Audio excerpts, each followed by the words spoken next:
ঘটনাটি যখন ঘটে তখন আমি অনার্স তৃতীয় বর্ষের ছাত্র। আমি তখন হলে থাকতাম। একদিন খবর পেলাম চাচার অবস্থা খুবই সিরিয়াস। আব্বা ফোন করে বললেন ওনারা সবাই খুলনা থেকে রওনা হয়ে গেছেন। আমিও যেন এখনই রওনা হই। আমাকে যেতে হবে সেই বরগুনা বেতাগী উপজেলা। তখন সকাল 10টা বাজে। আমার অ্যাকাউন্টে বেশ কিছু টাকা জমা ছিল। বিপদে আপদে কাজে লাগবে বিধায় আব্বা এই টাকাটা পাঠিয়েছিলেন। সব টাকা তুলে নিলাম। বর্তলী রেল স্টেশন থেকে মেঘনা এক্সপ্রেস নামে একটি ট্রেন রয়েছে। বিকেল 5টায় চাঁদপুরের উদ্দেশ্যে ছেড়ে যায়, কিন্তু ততক্ষণ অপেক্ষা করতে ইচ্ছে হলো না। বিআরটিসি বাস স্ট্যান্ড থেকে বাসে করে চাঁদপুরের উদ্দেশ্যে রওনা হলাম। 6 ঘন্টা লাগলো চাঁদপুর পৌঁছাতে। এরপর বরগুনাগামী একটি লঞ্চে কেবিন না পেলেও ডেকের মধ্যে শুয়ে বসে রওনা হলাম। তখন আজকের মতো মোবাইলের যুগ ছিল না। সময় 1993 সাল হবে। চাচার অবস্থা জানার জন্য মনটা উদ্গ্রীব হয়ে থাকলেও কিছু করার ছিল না। তখন শীতকাল চলতেছিল। শীতের পোশাকে নিজেকে ভালোমতো জড়িয়ে নেবার পরও লঞ্চে বেশ ঠান্ডা লাগছিল। মূল ঠান্ডাটা ধাতব ডেকের থেকেই আসছিল। আমি ভাবছিলাম কিভাবে পথ চিনে বাড়িতে পৌঁছাবো। বেশ আগে গিয়েছিলাম, তাও আব্বার সাথে। এখন কি সেভাবে চিনে যেতে পারবো? আর নিজের দাদা বাড়ি যদি মানুষকে জিজ্ঞেস করে যেতে হয়, এর থেকে লজ্জা করা আর কি হতে পারে? এসব ভাবতে ভাবতে আর লঞ্চের একটানা গুম গুম শব্দের ভেতরে কখন যেন ঘুমিয়ে পড়লাম। প্রচণ্ড ঠান্ডা এবং মানুষজনের চেঁচামেচিতে ঘুম ভাঙল। মনে করলাম লঞ্চ বরগুনা ঘাটে এসেছে। হাত ঘড়ির ডায়ালের সময় দেখতে গিয়ে অবাক হলাম। সবে 5:30 বাজে, কিন্তু লঞ্চ থেমে আছে কেন তা বুঝলাম না। লঞ্চেই জেনেছি সাধারণত 11টার আগে বরগুনা ঘাটে পৌঁছায় না। বাইরে প্রচণ্ড কুয়াশা। কিনারে রেলিংয়ের কাছে গেলাম। শক্ত ত্রিপল সরিয়ে বাইরে তাকিয়ে শুধু ধোয়া ধোয়া কুয়াশার ঢাকা চারিদিক দেখতে পেলাম। দুর্ভাগ্যজনকভাবে আমাদের লঞ্চটি চরে আটকে গেছে। সবাই উৎকণ্ঠায় অধীর। কিন্তু কি করার আছে? এই ঠান্ডা এবং কুয়াশার ভেতরে এই মুহূর্তে আসলে কারো কিছুই করার ছিল না। এভাবে ঘন্টার পর ঘন্টা কেটে গেল। দুপুরের দিকে একই লাইনের অন্য একটি লঞ্চ সাহায্যের জন্য আসে। অনেক কষ্ট করে আমাদের লঞ্চটিকে চর থেকে উদ্ধার করা হয়। রাত 8টায় বরগুনা লঞ্চ ঘাটে প্রায় বিধ্বস্ত অবস্থায় নেমে এলাম। শরীর ও মন দুয়েই আর চলছিল না, কিন্তু যেতে হবে এখনও অনেক দূর। জেলা শহর থেকে উপজেলায়, সেখানে থেকে আবার গ্রামও কম দূরে নয়। কিন্তু ইতিমধ্যে রাত হয়ে গেছে। বেতাকি যাবার শেষ বাসও চলে গেছে স্ট্যান্ডে গিয়ে জানলাম। এখন ভরসা মোটর সাইকেল। একজনকে পেয়েও গেলাম, কিন্তু তাকে যাওয়া আসার ভাড়া দিতে হবে। আর সে শুধু উপজেলা পর্যন্তই নামিয়ে দিতে রাজি হলো। আমার আর কিছুই করার ছিল না। অগত্যা আমিও রাজি হয়ে গেলাম।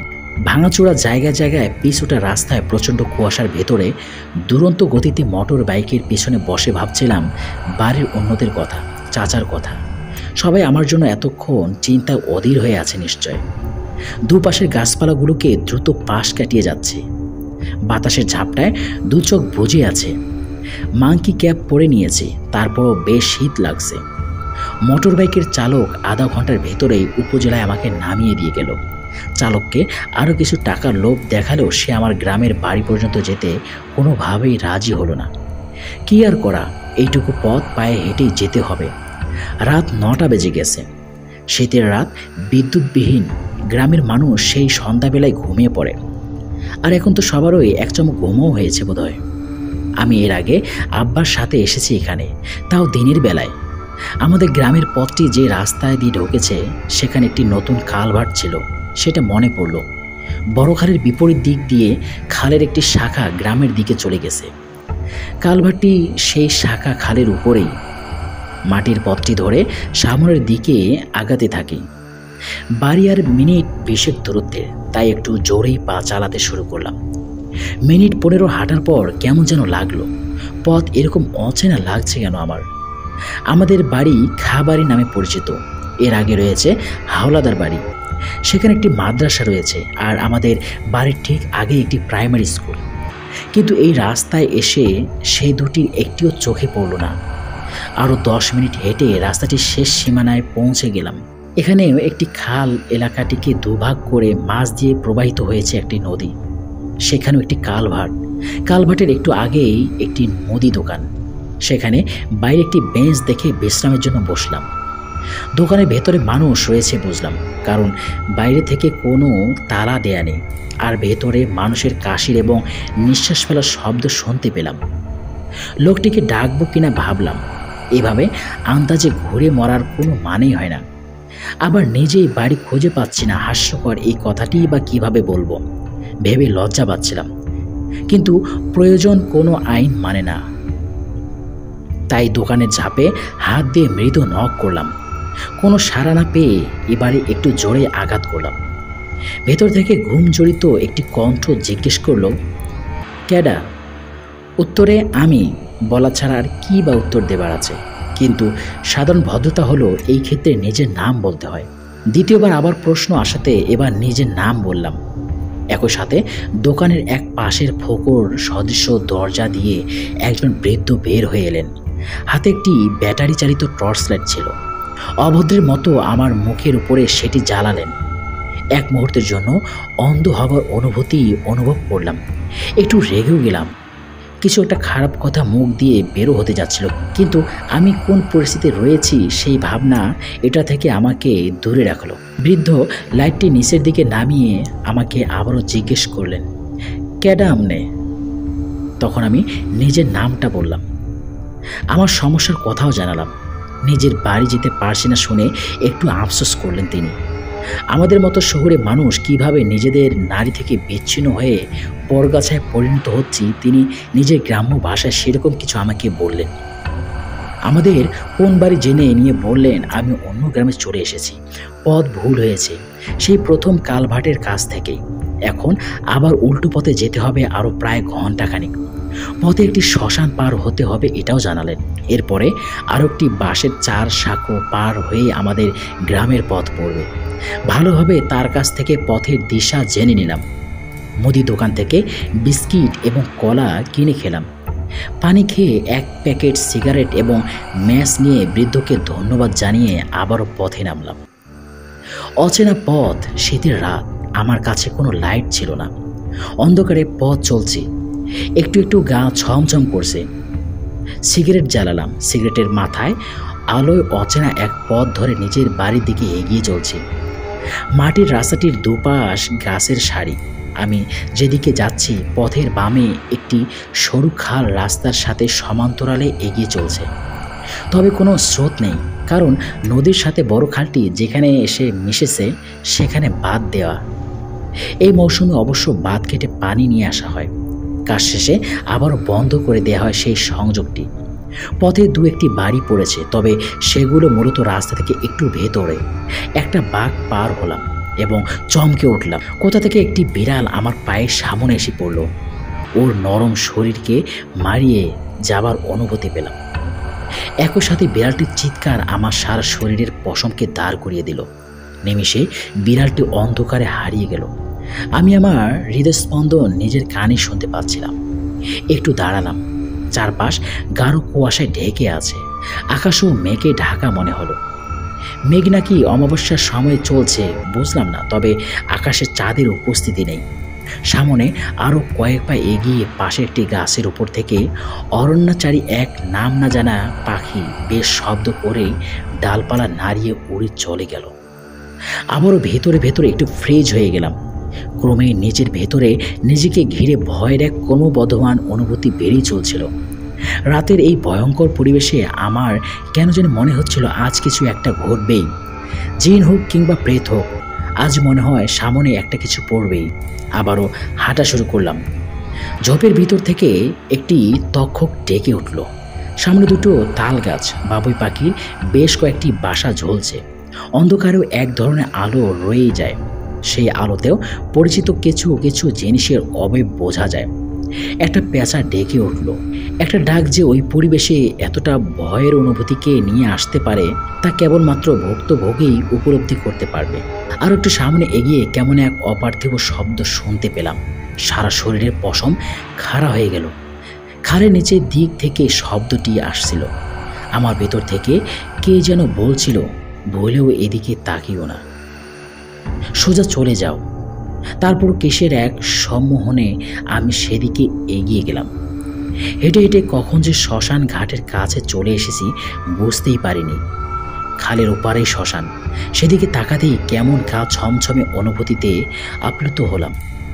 সিমেন্টের 4টি পিলারের ভেতর দিয়ে 4টি লোহার পাত আকাশের দিকে উঁচু করে রয়েছে। একটি টিনের চাল।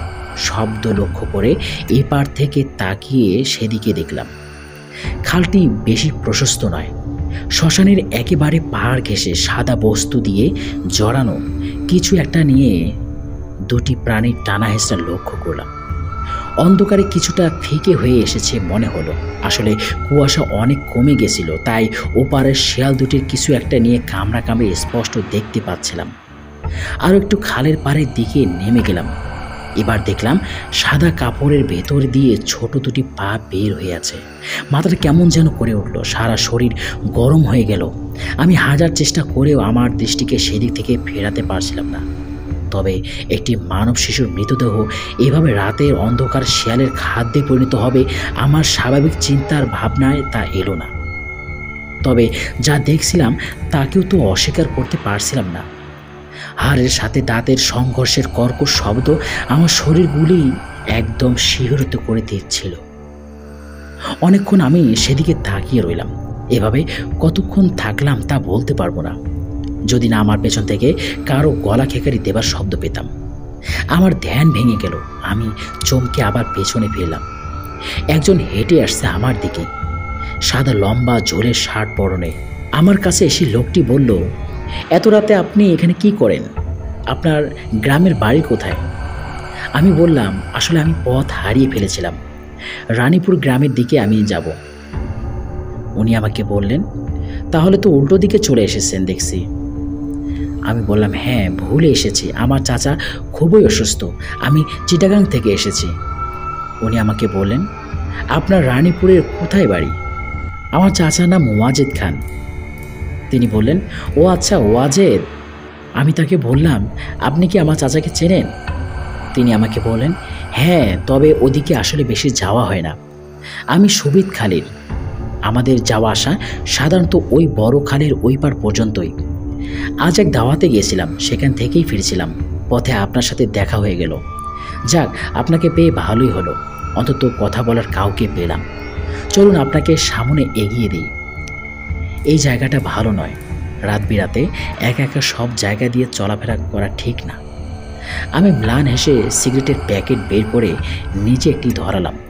লোকটিকেও অফার করাতে সে না করল। ফুসফুস ভর্তি ক্যান্সারের বীজ নিয়ে অবলীলায় মুখ দিয়ে ছেড়ে দিচ্ছিলাম। কুয়াশায় সেই ধোঁয়া বেশ ভারী হয়ে চারদিকে ছড়িয়ে পড়ছিল। আরও 10 মিনিট আমি দুজনে নীরবে হাঁটলাম। আর কিছু দূর গেলেই একটি বাঁশের চার পড়বে। ওটা পার হলেই আমার গ্রামের সীমানা শুরু হবে। সে আমাকে জিজ্ঞেস করলো, ওপার থেকে একা একা যেতে ভয় করবে না তো? আমি বললাম, ভয়? কিসের ভয়? তিনি বললেন, হ্যাঁ, তাও অবশ্য ঠিক, ভয় আবার কিসের? আমি একটু হাসলাম, কিন্তু লোকটির চাহনি কেমন যেন লাগলো। সে আমার কাছে এগিয়ে এলো। আমি একটু শিউরে উঠলাম। লোকটি আমার দিকে তাকিয়ে বলল, আপনার শহরের মানুষ, কারেন্টের ভেতরে থাকেন। আচ্ছা, আমি যদি বলি আমার পা দুটো উল্টো, আপনি কি বিশ্বাস করবেন?